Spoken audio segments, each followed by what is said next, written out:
Good morning, President Hummer, Vice President Gillen, members of the Board of Education, and Dr. Arlato. My name is Kathy Kubik from the Office of School Performance. Our team is really excited this morning to share with you both the work and the results of our high school intentional focus. But first, let's meet the team. Good morning again, Chris Truffer, Regional Assistant Superintendent, Arundel and South River Clusters. Good morning, Vicki Plitt, the Principal, Glen, Burnie High School. Good morning, Maisha Gillens, Executive Director of Equity and Accelerated Student Achievement. Good morning, John Yor, Principal of Meade High School. To frame the work of our intentional focus, think about how busy our high schools are each day with activities such as academics, more academics, athletics, community engagement, community service, special projects, technology, the arts, some social events, maybe a few more social events, and of course, school spirit. Our high school principals are busy people too, each one working every day with students, staff, and parents to contribute to one singular goal: graduation. Graduation is that magical time at the end of the year when each child gets to wear a cap and gown, march in a procession, and receive their high school diploma. Why then, might you ask, with so many things happening in our high schools every day, when we decided to narrow the work at each level to one intentional focus, would we not have chosen graduation and focused on seniors? The answer lies in years of historical data. First, the national graduation rates for high school seniors in 2015 for a four-year cohort was 83%. Maryland has gone on to earn 88%, and Anne Arundel County has achieved 89%, but that's not good enough. If the primary goal of high schools is for students to earn a diploma, then we actually have to look further into the data. And here, as illustrated by the National High School Center at the American Institutes for Research, we see that the inability of some of our students to graduate actually begins in the 9th grade. This 9th grade bulge in our high school enrollments is due to too many students leaving 8th grade, coming to 9th grade, and taking 2 and sometimes 3 years to earn enough credits to go to 10th grade. As illustrated by one of our own Anne Arundel County Public Schools high schools' current enrollment data, however, history shows us that if we can get a 9th grader to 10th grader, we can then take them on to graduation. I'd like Mr. Truffer to give an overview of how we framed that work with our 9th graders for our high school principals. Thank you, Dr. Kubik. As we continue with the high school intentional focus on 9th grade success, we have revised the format of our principals' leveled meetings to foster greater collaboration both among principals and the various offices that support teaching and learning within our high schools. The Office of School Performance has teamed with a number of other offices such as Curriculum and Instruction, Advanced Studies and Programs, Student Support Services, and the Office of Equity and Accelerated Student Achievement to support the attainment of high academic achievement goals within a learning environment that also attends to the many social-emotional needs of our young adolescents as well.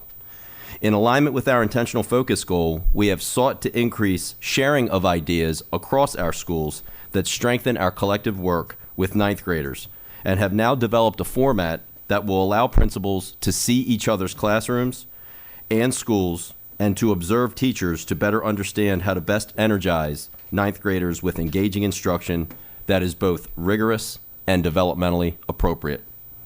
Directors of School Performance Lisa Lighthoff and Julie Cares have done an outstanding job of incorporating principal feedback into the development of these meeting agendas that allow collegial discourse coupled with a focus on teaching and learning and instructional leadership. Principals have enjoyed and thrived within this format over the past 2 school years and have benefited from this higher level of engaging, job-embedded professional development. It continues to be our desire to not only ensure every 9th grader passes successfully to 10th grade, but that each of these learners exits 9th grade highly motivated, excited, and engaged, looking forward to the years of high school that lie ahead of them. Thanks, Chris. After 2 years of working on our high school intentional focus with our principals and central office partners, let me share with you some of the results. First, each high school made great progress in the percent of ninth graders successfully earning a promotion to the ninth grade. In fact, last year as a district, we earned an unprecedented 95.9% of our ninth graders making it to 10th grade. That's pretty cool. One specific tool that we use to accomplish these results is called the Early Warning Indicator List, or EWI. It uses 3 variables, academics, attendance, and behavior, to identify those 8th graders who previously had these characteristics but were not successful when they came to 9th grade. Based on those 3 indicators, IDD created a list of students for each school so that they could work with the students even before they started their first day of 9th grade. I'd like to illustrate Glen Burnie High School's data.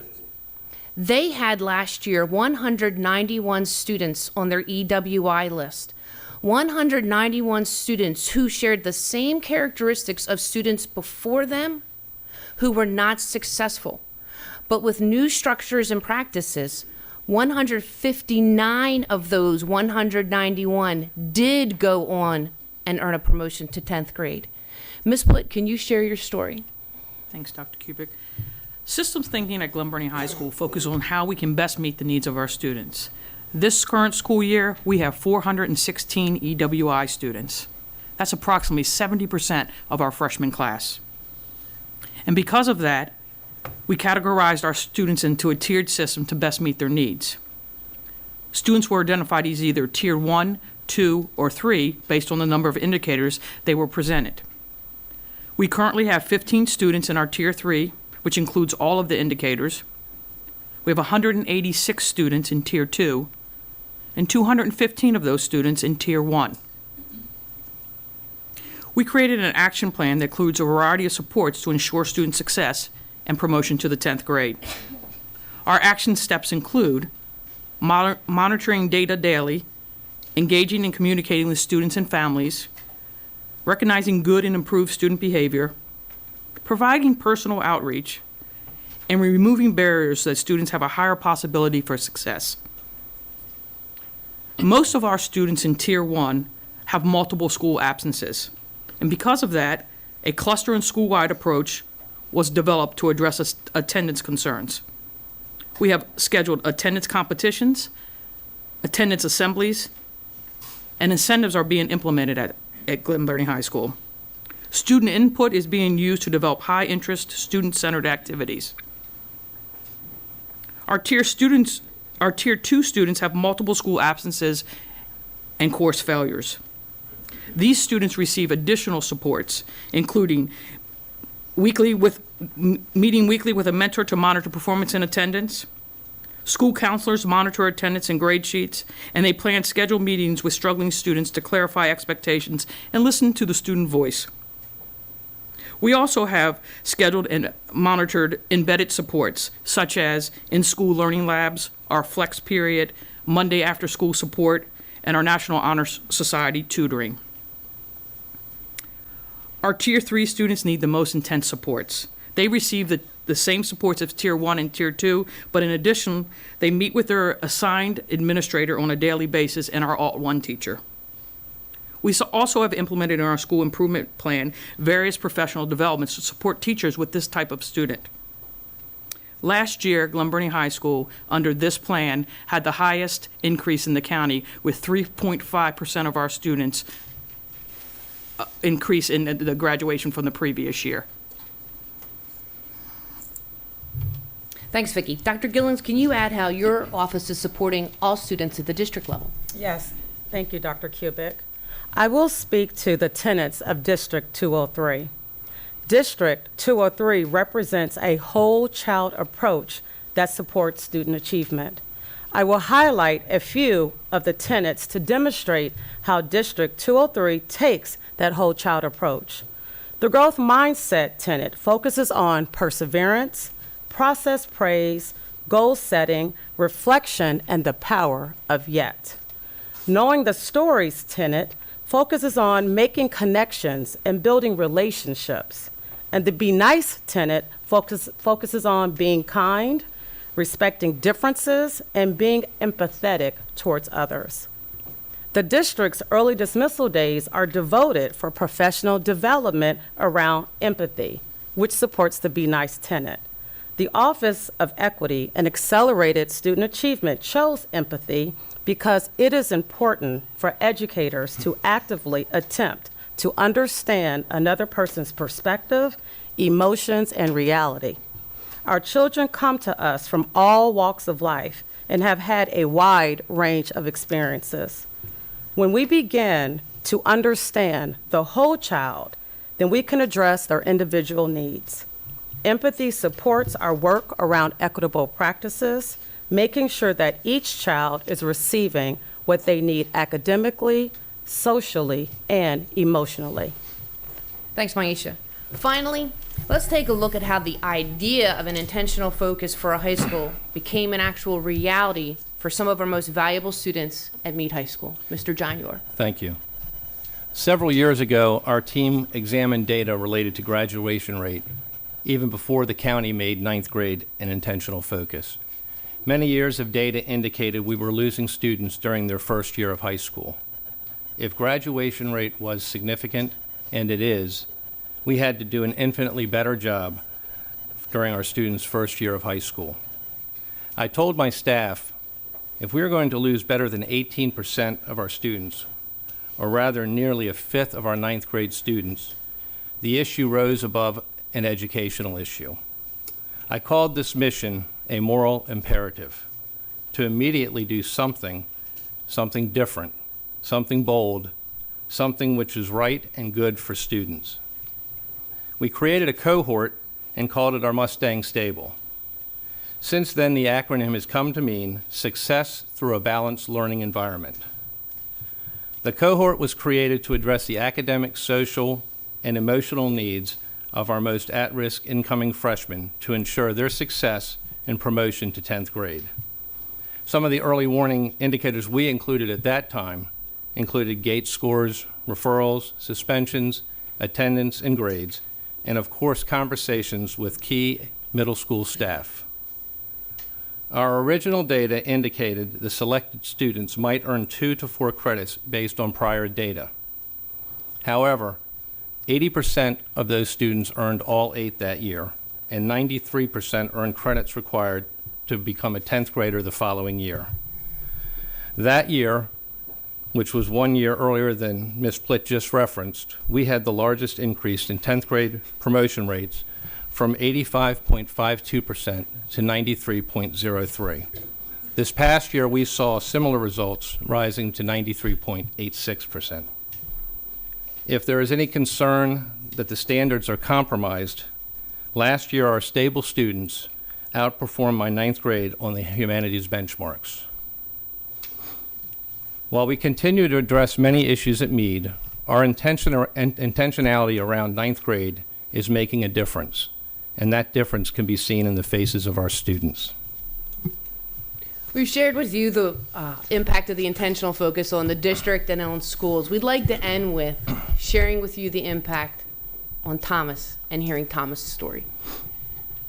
So Thomas was scheduled to be here. And what can I say about Thomas? I think that picture says it all. Thomas is pretty awesome. Unfortunately, Thomas could not be here today, and he was sorry he couldn't. He is at his mother's funeral.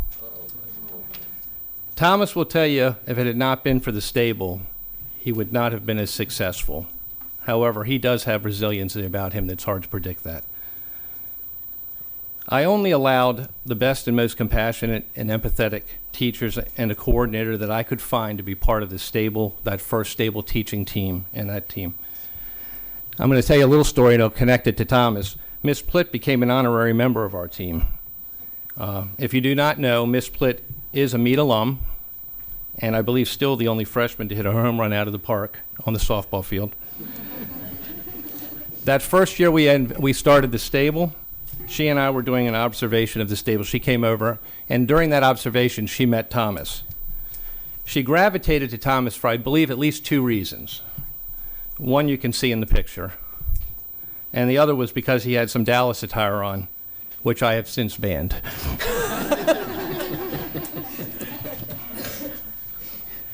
2 weeks later, after she had been to Dallas, she brought back and gave Thomas a care package from her trip to Dallas.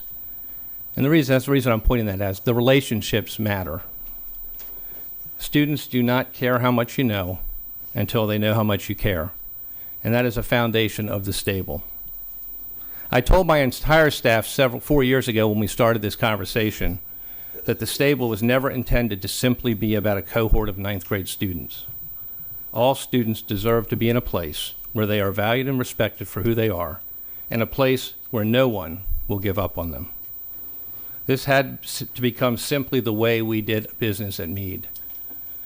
Thomas will tell you, because of this team who believed in him and wrapped all levels of service around him, and those include academic and psychosocial emotional support, he is on target to graduate and will be prepared to enroll in college, and potentially he will be playing college football.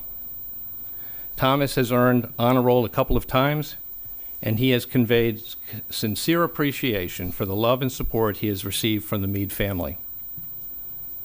One of the things he did, he asked Ms. Contesti, who was my former coordinator of the program, who is now my assistant principal, he asked if his brother could be enrolled in the stable. And for me, that is a resonating endorsement of the work and the impact. So thank you for your time, and we're very excited to be able to share the work we're doing, and I appreciate this opportunity. Thanks, and we'll take any questions if you have them. I just want to say I am regularly at Glen Burnie High School, and I can attest to the atmosphere that's there, of the care and concern that they have for all their students. And I had the pleasure of visiting the Mustang stable at the beginning of the year and seeing the teachers in action in the classroom with those students. And I can attest from both of those that I do believe you're both being very successful in letting your students know that you care about them. And so I applaud your efforts. Thank you. So, Mr. Gilliland. Thank you to each of you for being here, and certainly to the principals.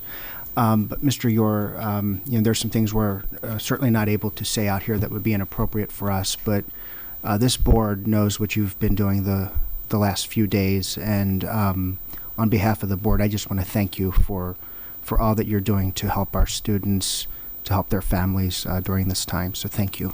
Thank you, and the support from the board members here and the board at the table in front of me has always been felt and is always evident, and I appreciate that. Ms. Sassa. I would like to give a hurrah to this AACPS equity, because I met with Dr. Arloto like we meet every month, and I was talking to him about the NSBA, the National School Board Association. They are now basically developing an equity policy, which is really funny because Dr. Arloto states to me, we already have it and we have the programs for it. And I asked Dr. Arloto if basically at the National School Board Association next year meeting, if we could present to all of the United States when they meet what we do for equity. And I think this is just an outstanding program. Thank you. Dr. Arloto. And I just want to voice my thank you. This is incredible work from the Office of School Performance, and to the audience and those watching and to the board. Leadership matters, and the 5 of the folks sitting in front of you are incredible leaders and making a difference in a very loving and caring way on behalf of our students and our community. So thank you for your work. Thank you.